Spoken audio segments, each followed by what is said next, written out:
Hi all pregnancy 26 வீக்கில் என்னென்ன food எடுத்துக்கிட்டேன்னு பார்க்கலாம். மார்னிங் பார்த்தீங்கன்னா ஒரு டம்ளர் ப்ரோட்டீன் பவுடர், அதுக்கப்புறம் கூட வந்து பாதாம் வந்து ஊற வச்சு தான் டெய்லியும் காலையில் சாப்பிடுவேன். இது பார்த்திங்கன்னா ரொம்பவே நல்லது குழந்தையோட டெவலப்மெண்ட்டுக்கு.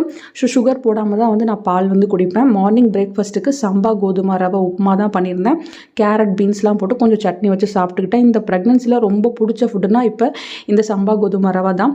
11 o'clock போல் ஒரு பெரிய டம்ளர் நிறைய ஆரஞ்சு ஜூஸ் சுகர் இல்லாமல் தான் வந்து எடுத்துக்குவேன். கொஞ்சோண்டு உப்பு மட்டும் போட்டு குடிச்சிக்குவேன்.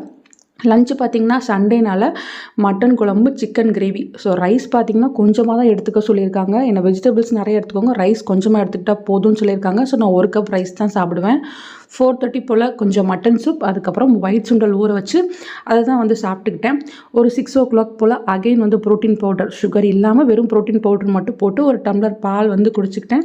நைட்டு டின்னர் பார்த்திங்கன்னா நாங்கள் எங்கள் ஷாப்பில் தான் எப்போவுமே சாப்பிடுவோம். செஞ்சு பேக் பண்ணி எடுத்துகிட்டு போயிடுவேன். ஸோ ஆளுக்கு 2 எக், 2 சப்பாத்தி வர மாதிரி எனக்கும் என் ஹஸ்பண்டுக்கும் பேக் பண்ணி எடுத்துகிட்டு போயிட்டு நாங்கள் வந்து சாப்பிட்டுக்கிட்டோம். ஸோ அவ்வளோதான். அதுக்கப்புறம் எந்த ஃபுட்டுமே எடுத்துக்கல. ஸோ ஒரே டைமில் நிறைய சாப்பிடாமல் பிரித்து கொஞ்சம் கொஞ்சமாக தான் வந்து என்னை சாப்பிட சொல்லியிருக்காங்க. அது போல் தான் வந்து சாப்பிட்டுட்ருக்கேன். தேங்க்யூ.